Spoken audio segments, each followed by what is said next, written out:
Now, understanding God's will takes perseverance, and it takes patience.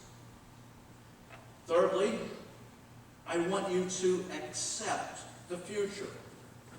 Now, we don't know what the future is. We don't know that we can accept the future, but we have to, because ultimately the future is already in God's hands. We don't know what it is, so how can we know where we're headed, what we're going to do, other than to trust that the future is in God's hands. Fourthly, I want to challenge you to keep doing what you're doing. You have prayed for me, and I bet in the 15 and a half years that I've been here, there are some of you that have prayed for me every single day of those 15 years. And I know, and I'm standing here today to tell you that I could not do this without your prayer support. Could not have happened. That is truly an answer to prayer. So keep doing it. Keep praying. For me, pray for the church. Pray for the new pastor, whoever he or she is. God will reveal that person in his time. Fifthly, I want you to know with full assurance that God has the right person picked and will reveal the right person in his time frame. Sixthly, I want you to accept change. You know, God is the only thing that never changes. All the rest of us live on change. Change just happens. Change will present difficult times. Change will present challenging times. But change will also present exciting times. And exciting times are coming. And seventhly, the hope that comes in verse 18. Take a look at verse 18, which says, I pray also that the eyes of your heart may be enlightened, in order that you may know the hope to which he has called you, the riches of his glorious inheritance in the saints. Talk about some great hope. That's hope, okay? We are going to spend eternity together.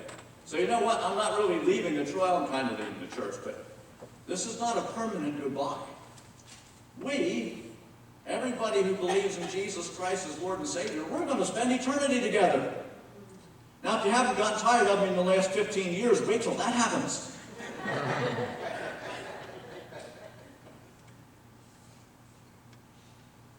We're going to spend eternity together.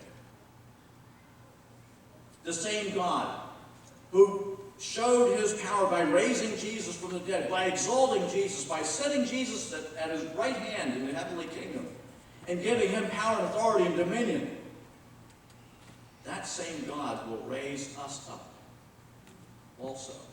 Now, I don't know if it's going to be all at once, whether we're going to see that rapture, or whether it's going to be individuals one at a time. But one day we'll all be together in the kingdom of heaven.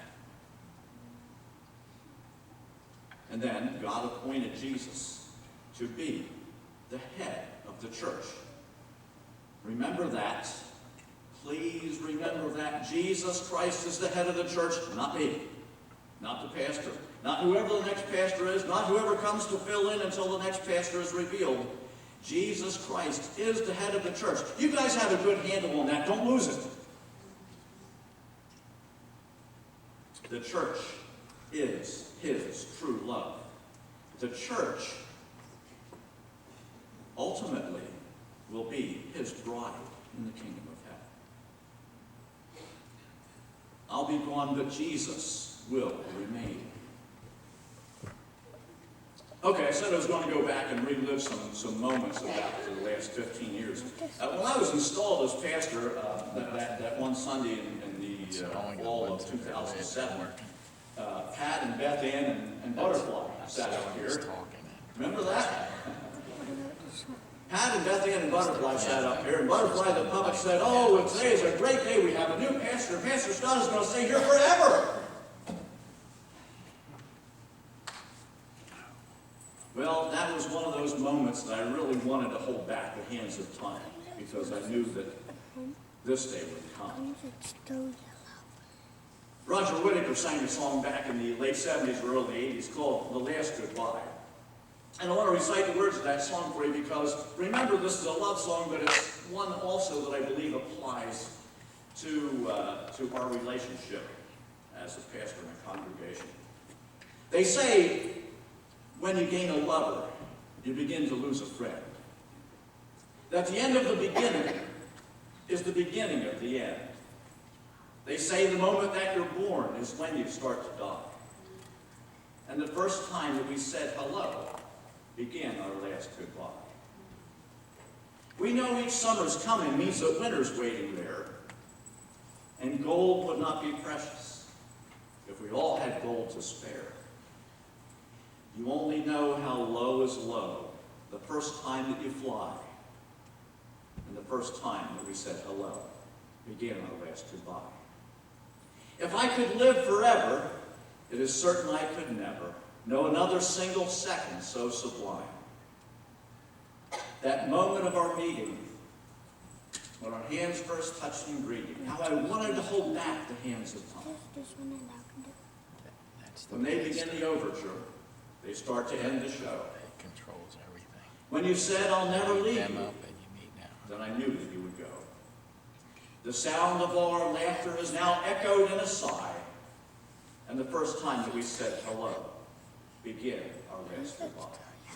Now the song goes on after that and repeats itself, and there's a couple of choruses or changes here. What a bridge, there's a bridge.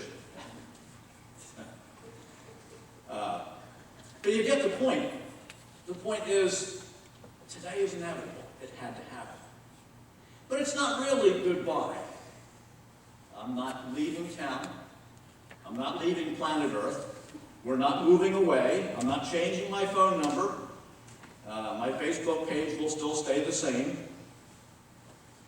And I certainly hope that at some point in time, now we're going to complete the denominational protocol. I guess I have to go away for a little while, but I certainly hope that after that time frame is over, and your new pastor goes on vacation, and I get a phone call and say, hey, come back for a week.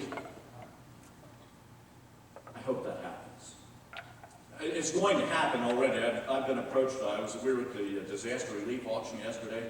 3 different pastors stopped me and said, hey, I hear you're retiring. Would you be available to fill in?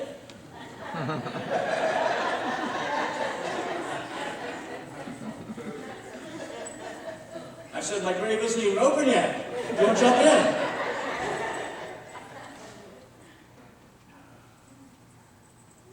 You will always have a willing substitute. Paul prayed.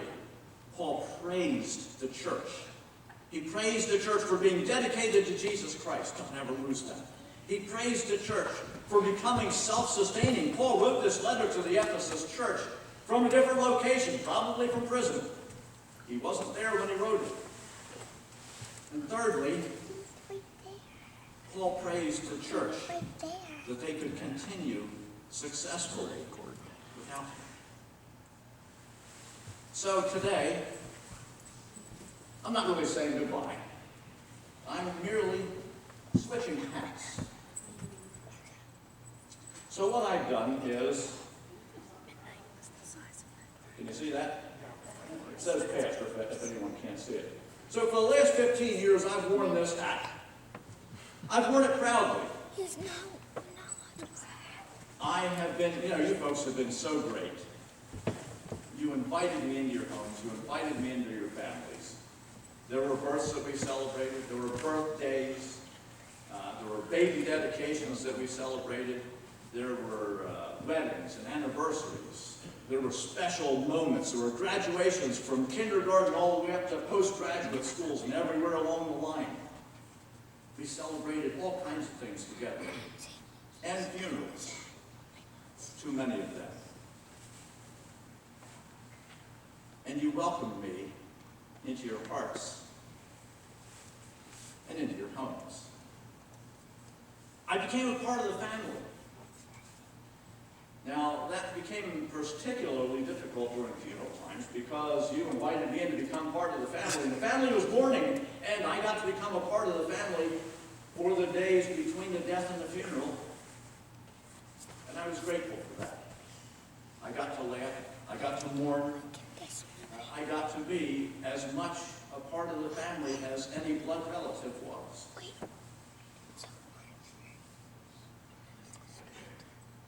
But then today came along.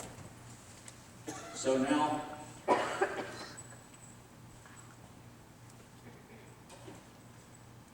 I have to take that hat off. But I have another one.